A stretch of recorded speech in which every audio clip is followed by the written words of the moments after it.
Scotsman's visit was very welcomed.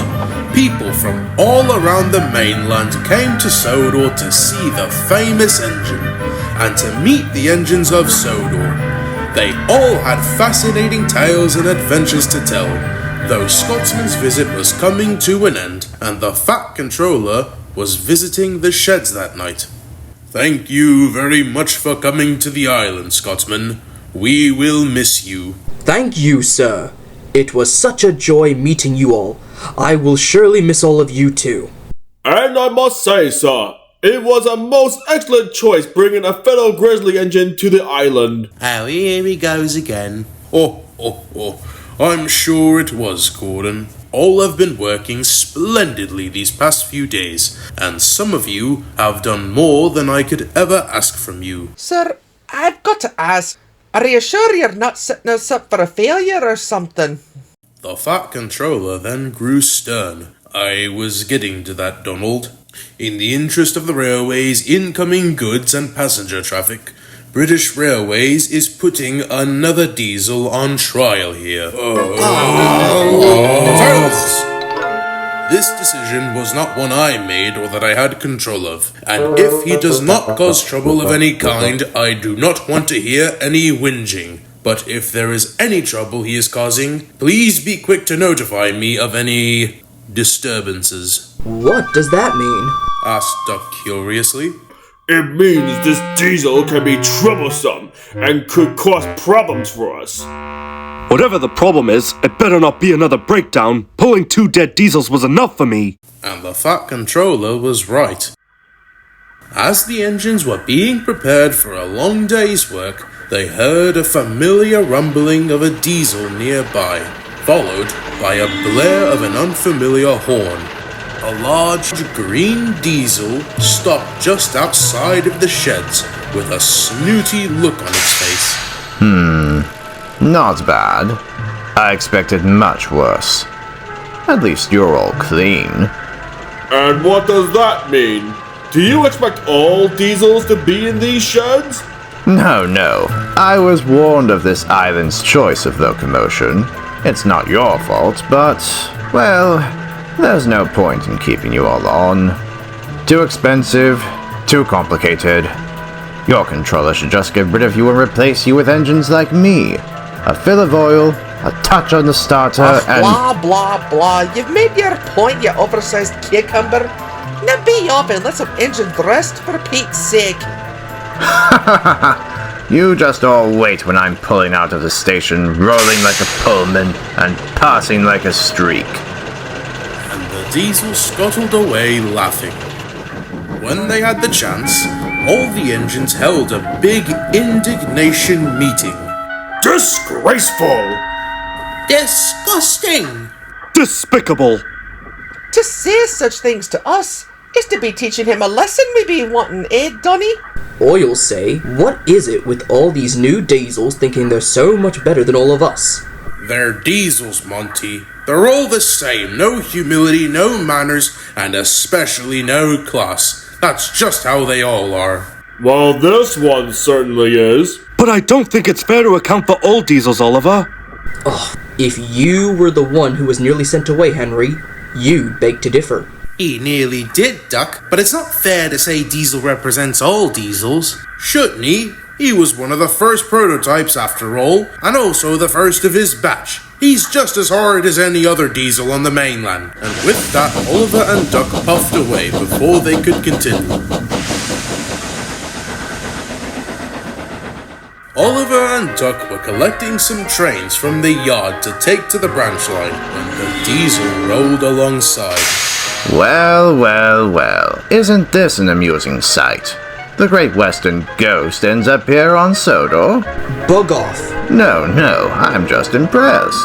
All those nights we were looking for you, only for you to get caught on the last stretch. If one more of you stupid rattlers make fun of my escape one more time, I'll stick the Fat Controller's top hats in your radiator. What a joke. The nerve of that big green box on wheels. What do you expect, Monty? He's a bloody diesel. They're all the same. Disrespectful, despicable, noisy, loud. smelly hunks of metal with no respect or compassion, who take honest work from... That is quite enough, you two. I won't have you two making such bigoted remarks about other diesels. Flying Scotsman, where did you come from? I was in a siding taking on coal and water. It was pretty difficult not to hear you two bickering. I could have heard you across the island. Well, then you must have heard what that diesel was saying to us. I did, and he was quite rude. But I don't think you realize just how hurtful your remarks are. It's not hurtful if it's true. Exactly. Monty and I have both had some of the worst experiences ever with diesels. I almost got sent away over a lie. And I almost died because of diesels. They are all the bloody same. And what about me, Oliver? Do you think I'm a horrid diesel? Well, no, I suppose you aren't. But you're only one exception, Bear. Am I? What about Boko? Do you think he would ever wish ill on both of you? No, Boko would never do something like that. Oh, what about Mavis, Daisy, or Rusty? Sure, they might not be perfect engines, but they certainly aren't horrid. No, they aren't. The two engines now felt silly. Wow, I never thought myself capable of prejudice, but now that I'm listening to myself... I know. Lost my buffers. I'm sorry if we offended, Bear. It's alright. I'm not denying that there aren't horrid diesels. But steamies are capable of being just as horrid as diesels are. In fact, I used to be pretty horrid myself. Duck and Oliver were shocked by such a statement. You, Scott? I don't believe it! Indeed I did, Duck. I could get quite rude if you met me when I was younger.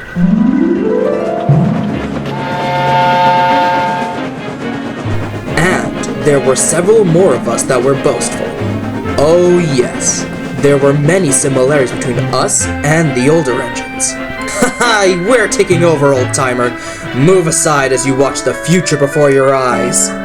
Just you wait, you scoundrel. Soon enough, you'll be replaced as well. It's the natural order of the railway. So you see, you two? Any engine can be nasty, whether they be steamy or diesel. From what I heard, Gordon was quite a rude engine in his earlier days, but he learned sense over time. Yes, he did. And Ollie was a bit rude too when him and I used to work together. But I learned sense more than once. Wow, I guess all of us were horrid at one point. Exactly. But this diesel will learn for himself, just like the rest of us learned from ourselves. And he indeed would, but not how anyone would expect. The next day, the diesel was purring quietly as the fitters were readying him up for his midday limited. When the diesel was finally turned on, a sudden rush of wind knocked the poor inspector's hat off the top of his head. Look at me, Duck and Oliver, as I pull this train in stride, he said as he moved slowly further. But as if it were magic, the diesel began to splutter and his engine choked until he came to an embarrassing halt. The diesel had overheated and came to a complete stop. The Western engines could only laugh loudly at the sight.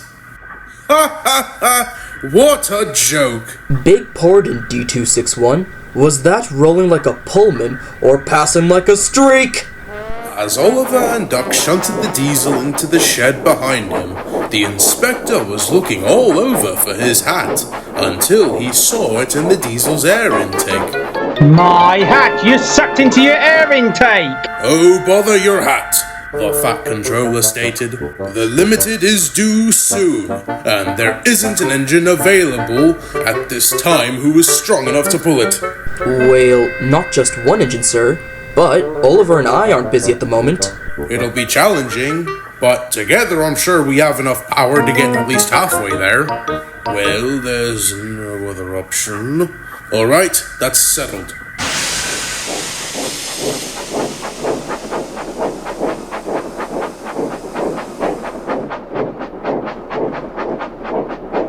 Oliver and Duck backed onto the Limited, which was very long and filled to the brim with passengers. Once they were coupled up, the guard blew his whistle, and they tried to pull off but slipped as they tried. Oh, come on, this is so heavy! Hang on, Ollie. Don't spin your wheels so quickly. You're only making yourself slip. You need to spin them slowly to build some momentum. What? How does that work? Just do what I say. Start puffing slowly. The passengers peered out anxiously. Okay, now very gradually pick up the pace. Their wheels gradually picked up speed. Oh, this is hopeless. Maybe we should get someone to put sand on the... But as Oliver spoke, the two felt themselves beginning to move. We're moving. We're moving. We're moving! We are! Okay, now keep this pace, Ollie. That way, we can get the coaches moving with us. And just as Duck said, the train moved faster with them as they moved on to the open line. We're doing it, Monty. Now let's go for a sprint. I'm ready when you are, Ollie. The engines passed through Elsbridge where Thomas peeped at them. Don't stop, you two. Then the two passed through Edward Station. Toot toot, keep going, you two. But then the two began to charge up Gordon's Hill,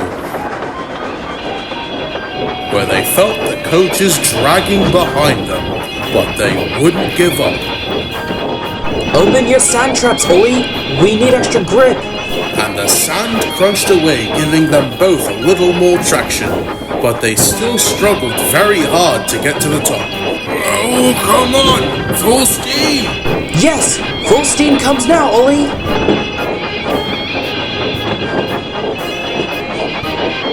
And just like that, the engines made it over the other side. We've done it, Monty! We've done it! Wonderful! Don't stop now, Ollie! And the two kept moving, surging ahead to the big station.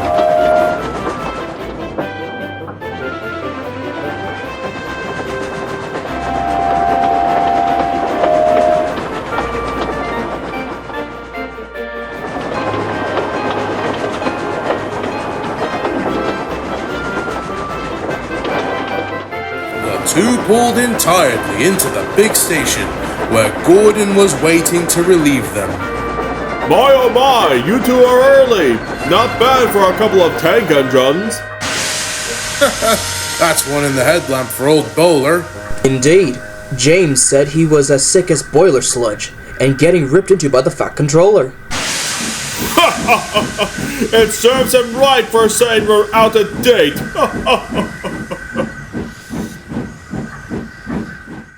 The fat controller was just furious with the diesel. You are the third diesel I have had on trial, and the third diesel I have had break down. Had you been a hard-working engine, I might have considered repairing you, though it's clear you are an arrogant engine with an even worse work ethic. You will leave tomorrow after the party is done. As you wish, sir. The next day, the engines were all gathered around Knapford for the last of Scotsman's excursions. We'll miss you! You're welcome, anytime. The engines shouted, but Gordon spoke to Scotsman like he never had to any other engine. I'm gonna miss you, brother. You're the only piece of the family I have left. I know, Gordon, but I'm not the only family you have. You have an entire family here on Sodor. Don't take them for granted, brother. You've known these engines for a long time. Wake up, lazy bones. Do some hard work for a change. Remember, Thomas, united we stand, together we fall. And I'm sure that they all feel that you are family to them. Because you work hard and you are a really useful engine. Goodbye, little Edward. Look out for me this afternoon. And what do you say? Thank you, Edward. He goes gallivanting off to crew, leaving us to do his work, and comes back saying how happy he feels. I'm sorry you didn't set a new record today. And I'm sorry I took your coal. Thank you, Gordon. Well done, Gordon. You are the fastest engine on Sodor. I'll remember that. Until next time, little brother. And just like that, the Flying Scotsman departed with his final train from Sodor as he rode off into the sunset.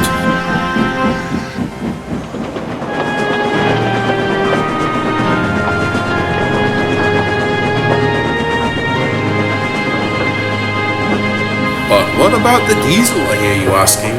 Well, he left when no one was looking.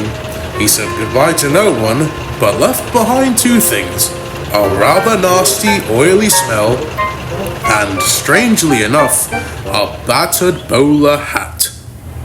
Scotsman's visit made Gordon a much more appreciative engine of those around him. He didn't make a complete turnaround, as he still boasted every now and then, but now understands that the other engines are more than just work colleagues, but his family, and he's become a much better engine for it. And Oliver's arrival, as well as his journey with the trucks, allowed him to thrive on Sodor, becoming a model engine that many looked up to. The other engines teased the Great Western crew at first, calling their line the Little Western. But they were delighted by this name, and the name has since stuck. So, the Little Western it will always be.